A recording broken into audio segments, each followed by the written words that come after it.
नमस्कार, आप देख रहे हैं आज तक और मैं हूं आपके साथ निशांत चतुर्वेदी। बुलेटिन की शुरुआत करते हैं सबसे पहले बिजनौर में रविवार को ही एनआईए अफसर की सनसनीखेज हत्या की खबर से। एनआईए अफसर मोहम्मद तंजील की हत्या के मामले में जुटी यूपी, एटीएस और एसटीएफ अब तक मामले में टेरर एंगल से भी तफ्तीश को आगे बढ़ा रही है।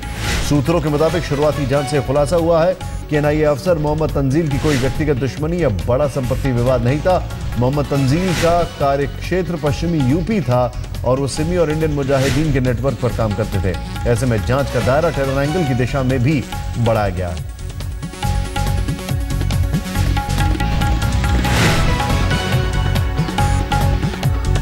इस मामले में एक चीज बड़ी गौर करने वाली यह है कि जिस तरीके से इस हत्या को अंजाम दिया गया उससे साफ दिखाई देता है कि जो कातिल थे उनके टारगेट पर सिर्फ एनआईए यही अफसर थे और वो भी इस हद तक कि वो जान से मारना ही चाहते थे। एनआईए अफसर मोहम्मद तंजील की सनसनीखेज हत्या के मामले में जुटी जांच एजेंसियों की नजर अब इस मामले में टेरर कनेक्शन की तरफ घूम रही है, क्योंकि पश्चिमी यूपी में सिमी और इंडियन मुजाहिदीन के टेरर नेटवर्क को बर्स्ट करने में मोहम्मद तंजील अहम भूमिका निभा चुके थे। वो इस मामले में हत्यारों का अब तक कोई पुख्ता सुराग नहीं मिला है, लेकिन जिस बेरहमी से मोहम्मद तंजील को 24 गोलियां मारी गई वो कई सवाल खड़े करती हैं। इन सवालों का जवाब जांच एजेंसियां मोहम्मद तंजील के बच्चों से तलाशने की कोशिश करेंगे, जो इस पूरी वारदात के चश्मदीद हैं।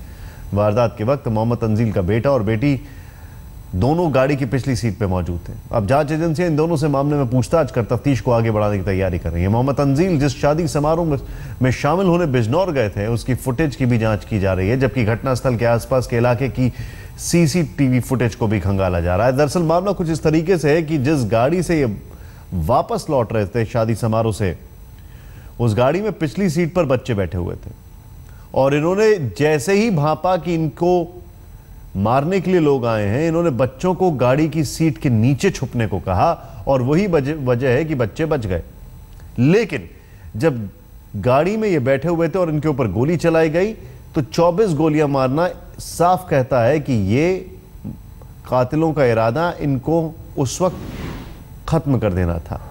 एनआईए अफसर मोहम्मद तंजील को कल अंतिम विदाई दी गई। जनाजे में भारी तादाद में लोग इकट्ठा हुए, सबके हाथों में तिरंगा लहरा रहा था। ये साफ था कि एक देशभक्त अफसर की यूं हत्या हो जाने पर सबके जहन में गुस्सा और आक्रोश था। जय हिंद के नारे लग रहे थे और इस सनसनीखेज मर्डर केस पर लोगों की तिलमिलाहट साफ दिखाई दे रही थी।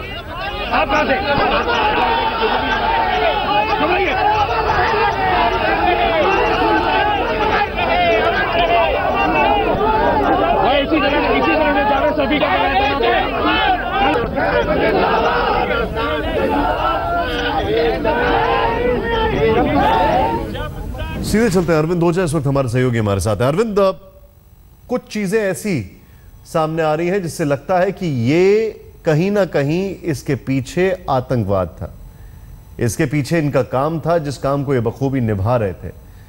अभी तक पुलिस कितना क्लोज इन कर पाई है कातिलों तक? जी बिल्कुल, आपको बता दूं कि यहाँ पर रविवार को जब डीएसपी का कत्ल हुआ, इस मौका वारदात पर मैं मौजूद हूँ निशांत। यहाँ पर आसपास तकरीबन 4 किलोमीटर के दायरे में जितने भी फोन कॉल्स उस दिन यूज हुए थे उनकी डिटेल खंगाली जा रही है, उनकी डिटेल खंगाली जा रही है।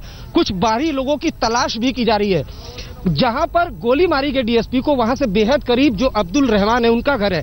पुलिस सबसे पहले इनके पास पहुंची थी निशांत, और क्या कुछ इनसे जानने की कोशिश की पुलिस ने, वो जानने की कोशिश करते। क्या पूछी दरोगा ने, क्या पूछा? हमसे आगे पता करा, क्या नाम है, बोले कि यहाँ पे आलम नाम का कोई लड़का रहता है क्या। जब जिस टाइम हम सो रहे थे उन्होंने आगे हमें उठाया, बोला आलम नाम का कोई लड़का रहता है क्या। हमने तो उनसे बोला बाबूजी हमें तो मालूम है नहीं। आलम कौन है, कहाँ का रहने वाला है, ये हमें मालूम नहीं था। उन्होंने सिर्फ हमें यही पता करा कि आलम नाम का कोई लड़का रहते हैं कि यहाँ पे बाहर के रहने वाले हैं। हाँ, हमने उनसे मना कर दिया बाबूजी हमें तो मालूम है नहीं, हम बाहर के रहने वाले हैं हम खुद। बिल्कुल, आपको बता दूं निशांत, कुछ बाहरी लोगों की तलाश भी यहाँ पर पुलिस कर रही है। लेकिन दूसरी अहम चीज, आज तक ने जनवरी में ही बड़ा खुलासा किया था और सबसे पहले बताया था कि इंडियन आईएसआईएस का मॉड्यूल वो बस्ट होने वाला है। और सबसे पहली जो गिरफ्तारी हुई थी निशांत, वो आपको बता दूं कि जहां मैं खड़ा हूं उसके आसपास के एरिया से बिजनौर और रुड़की से स्पेशल सेल ने की थी। स्पेशल सेल के साथ ज्वाइंट इन्वेस्टिगेशन एनआईए की टीम कर रही थी और एनआईए की तरफ से जो लीड कर रहे थे वो तंजील अहमद लीड कर रहे थे।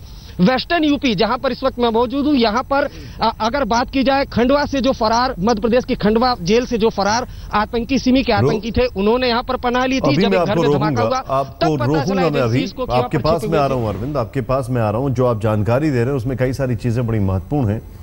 एनआईए के अफसर मोहम्मद तंजील अहमद को 2 बाइक सवार हमलावरों ने ताबड़तोड़ 24 गोलियां मारी। यानी ये हमलावर अफसर तंजील अहमद को बचने का कोई रास्ता देना नहीं चाहते थे। तंजील अहमद के दोनों बच्चे कार की सीट के नीचे छुपकर बच गए, लेकिन तंजील अहमद की पत्नी को 4 गोलियां लगी और उनकी हालत गंभीर है। इस बेखौफ वारदात के बावजूद किसी को अब तक कोई सुराग नहीं मिला। यह हत्या किसने की और किस मकसद से की? एक अफसर जो देश में आतंकवाद के खिलाफ लड़ता था,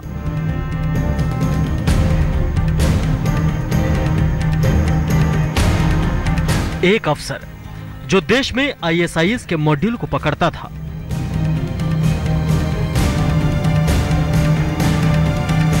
एक अफसर जो जाली नोटों के काले कारोबारियों की कमर तोड़ता था,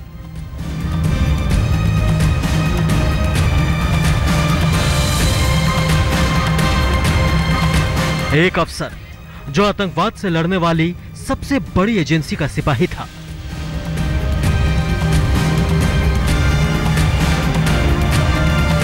इस बहादुर अफसर पर 24 गोलियां दागने वाले कौन थे? यहाँ पर जो मौका वारदात है, यहाँ पर जो तमाम जो आईजी बरेली जोन है वो बाकायदे जो ऑफिसर्स हैं वो ब्रीफिंग कर रहे हैं कि किस तरीके से तंजील अहमद पर हमला हुआ। ताबड़तोड़ 24 गोलियां जो है तंजील अहमद को मारी गई हैं। उनकी पत्नी को 4 गोलियां लगी हैं। जो बच्ची उनके साथ जो लड़की थी 16 साल की और उनके साथ जो 12 साल का लड़का था वो भी मौजूद था। आप देख पा रहे हैं यहाँ पर जो गोली जो है यहाँ पर जो है उसको बाकायदा जीरो इन किया गया स्पॉट है। यहाँ पर गोलियों के निशान है। यहाँ पर बिजनौर में यही वो जगह है जहाँ पर एनआईए के अफसर मोहम्मद तंजील को बाइक सवार 2 हमलावर ने ताबड़तोड़ गोलियां मारकर हत्या कर दी। मोहम्मद तंजील अपनी पत्नी और 2 बच्चों के साथ भांजी की शादी से लौट रहे थे। रात को 1 बजे अचानक उनकी वैगनार कार को बाइक पर सवार हमलावरों ने रोककर गोलियां चलानी शुरू कर दी। जब उसकी मैगजीन खत्म हो गई तो उसने रिलोड किया उसको और उसके बाद उन्होंने, लेकिन टारगेट सिर्फ वो उन्हीं को कर रहे थे। उनके वाइफ गाड़ी में मौजूद थी, बेटा बेटी गाड़ी में मौजूद थे, किसी को उन्होंने टारगेट नहीं किया।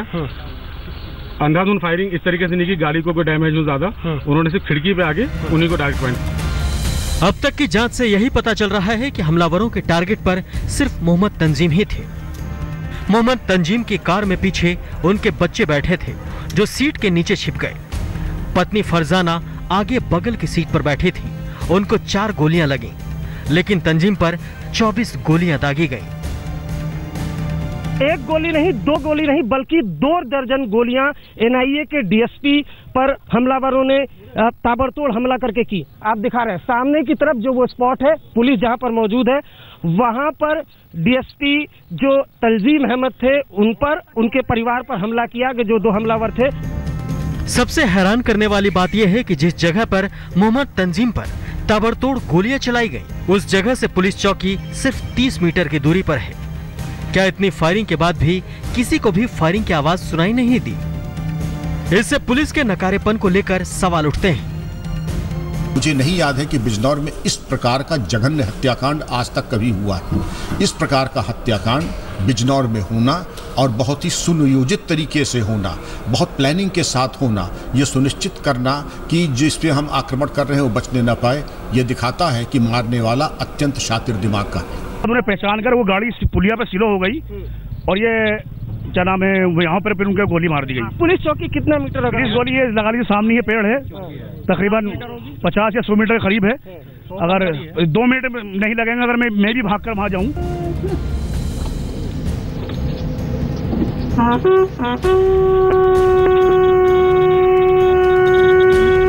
एक एनआईए अफसर की इस तरह से हत्या के बाद उत्तर प्रदेश की कानून व्यवस्था पर तो सवाल उठेंगे ही।